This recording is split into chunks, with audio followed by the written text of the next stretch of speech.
महान कार्य किए हैं। मैं आप सब लोगों के समक्ष इसलिए झुका रहा हूँ क्योंकि आप सब लोग अभी भी एक महान कार्य को करने में सक्षम हैं।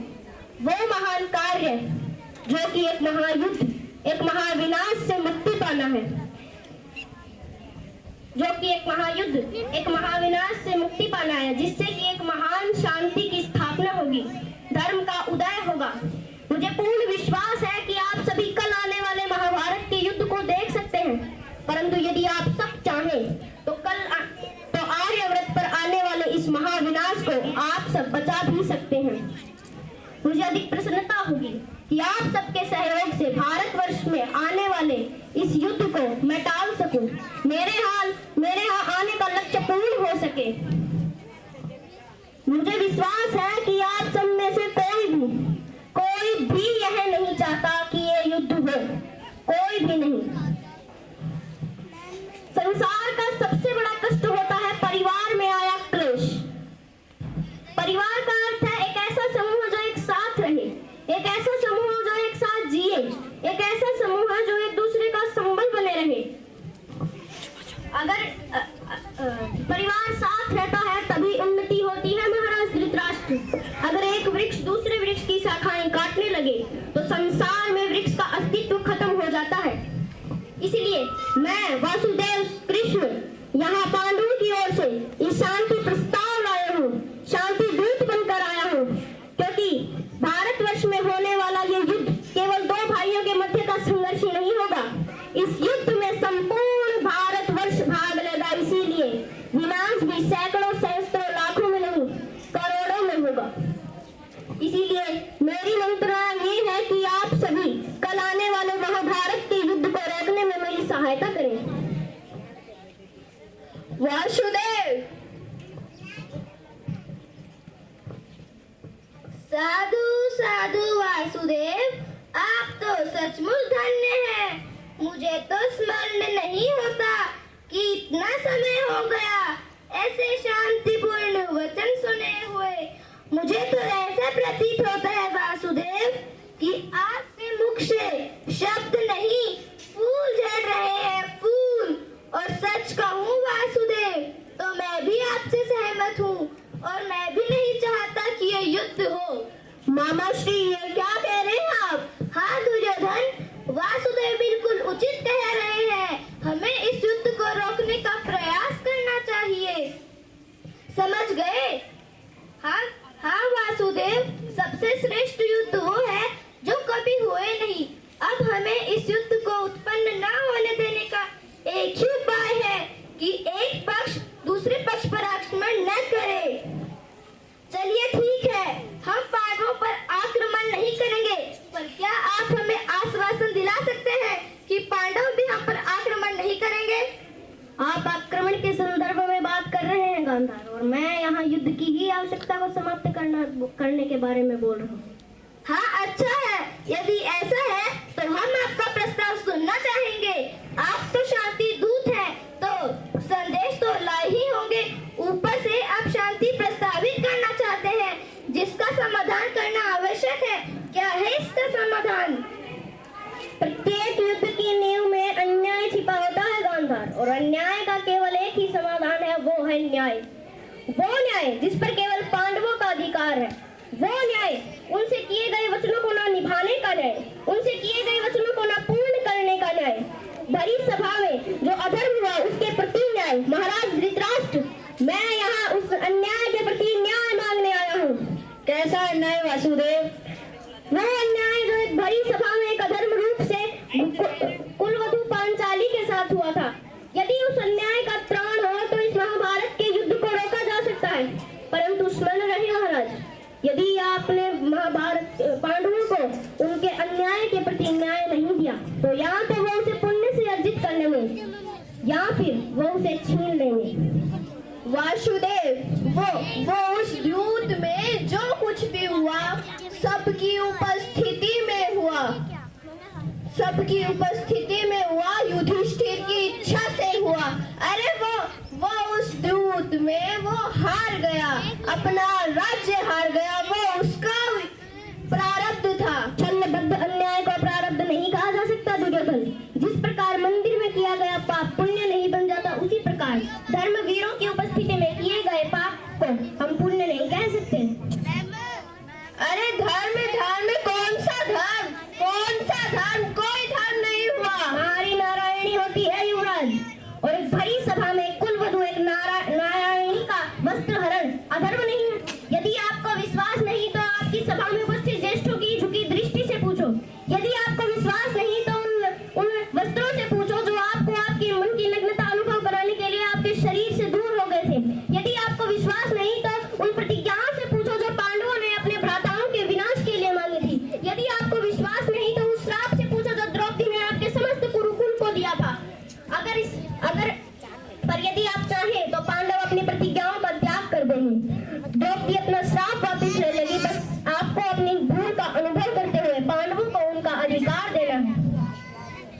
वासुदेव वासुदेव, यदि दुर्योधन पांडवों को 5 गांव दे देता है तो क्या आप हमें वचन?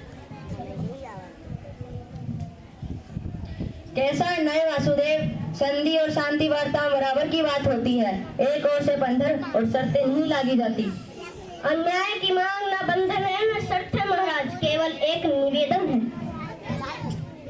यदि ऐसा है तो मेरा निर्णय है कि दुर्योधन मौन रहो, निर्णय लेना महाराज के हाथ में है, तुम्हारे नहीं, तुम शांत रहो। मेरे राजा होने के नाते कर्तव्य है कि मैं सबकी बात सुनता श्री मैं अपने मंत्राणों का सम्मान करूं। दुर्योधन युवराज है, हस्तिनापुर का भव्य महाराज है। इस संदर्भ में मैं अपने पुत्र और हस्तिनापुर के युवराज दुर्योधन को अपना निर्णय प्रस्तुत करने की अनुमति देता हूँ। धन्यवाद पिताश्री। हाँ तो सुनिए वासुदेव, ऐसा है कि उस द्यूत में पांडव स्वयं अपना अधिकार हार बैठे थे। अब ना तो उन्हें किसी भी राज्य पर अधिकार है और ना ही राजा होने का। इसलिए मैं दुर्योधन ये घोषणा करता हूँ कि आपका ये शांति प्रस्ताव ठुकराता है। दुर्योधन, क्या तुम्हें इस बात का अनुमान भी है कि शांति प्रस्ताव को ठुकराने का अर्थ है युद्ध को निमंत्रण? अपने निर्णय पर पुनः विचार करो।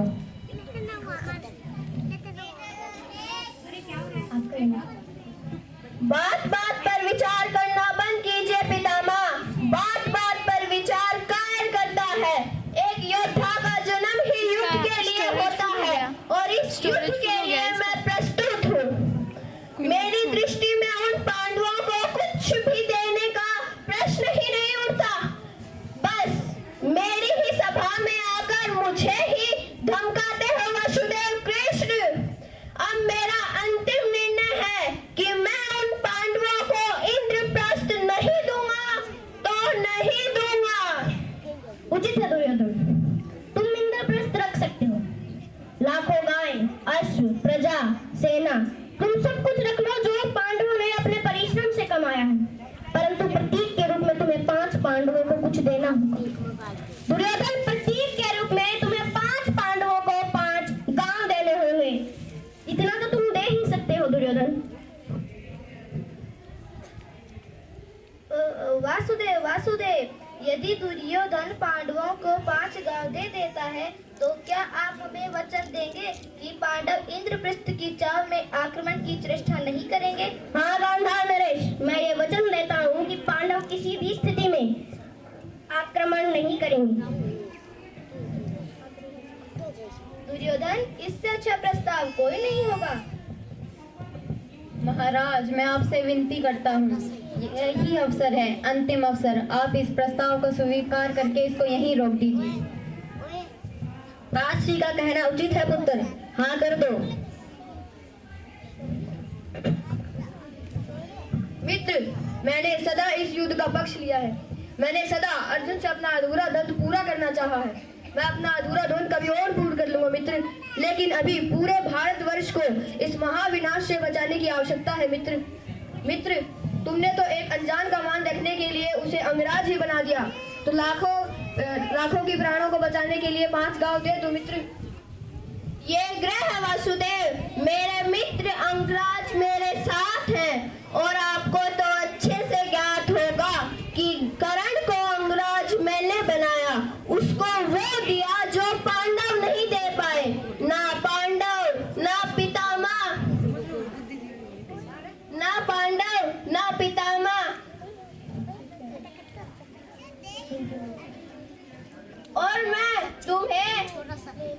और तुम बताओ मुझे, पांडवों ने मुझे कौन सा अधिकार दिया? कौन सा?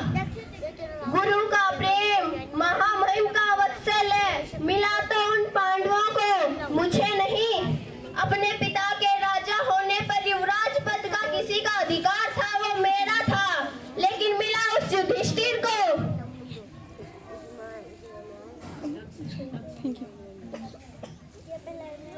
ठीक है दुर्योधन, मैं तुम्हारा प्रस्ताव स्वीकार करता हूँ।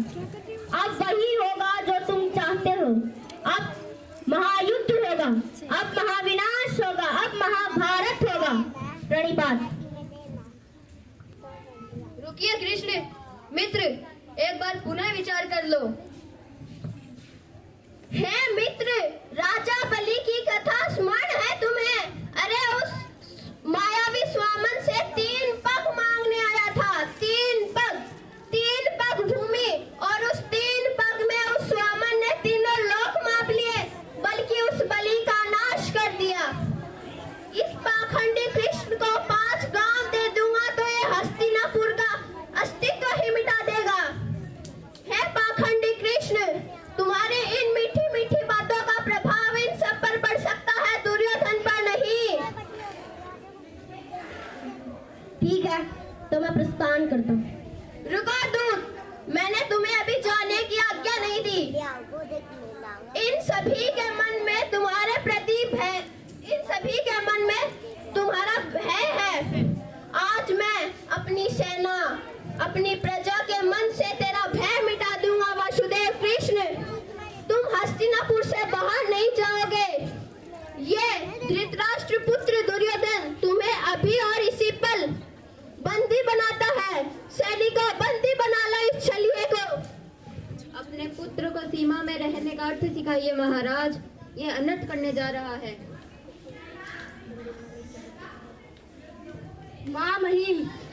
महामहिम बिल्कुल ठीक कह रहे हैं। महाराज वासुदेव श्री द्वारिकाधीश हस्तिनापुर के संबंधी नहीं, बल्कि इस समय एक शांति दूत के साथ इस प्रकार का व्यवहार उचित नहीं है। इस बात पर स्मरण रहे महाराज। द्रोणाचार्य ठीक कह रहे हैं पुत्र। गड्डी हट जा। ऐसा अनर्थ मत करो मित्र। रावण ने भी यही मूर्खता की थी। उसने भी दूत का अपमान किया था और उसकी सोने की लंका जलकर भस्म हो गई थी। हा मित्र, वो रावण मूर्ख था जो सामान्य रस्सी से हनुमान को बांधने चला था, लेकिन मैंने इस विशेष दूत के लिए विशेष प्रकार की श्रृंखला बनवाई है।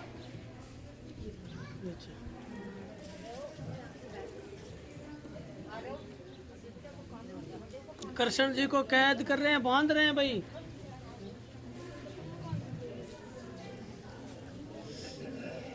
टून चला दो।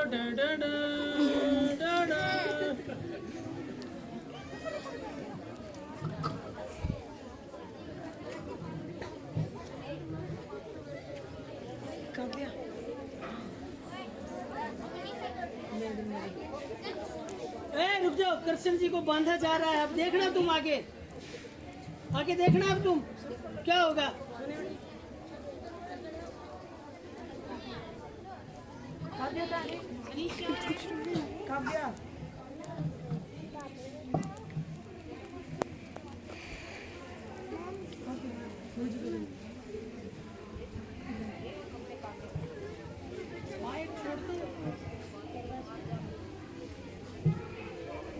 तुम्हें लगता है दुर्योधन ये बेड़ियां मुझे बांधने में पर्याप्त हैं? अब दुर्योधन, तुम्हारी ऐसी मति भ्रष्ट हो गई है कि तुम अब हम सब के बीच में कोई भी नहीं बोलेगा।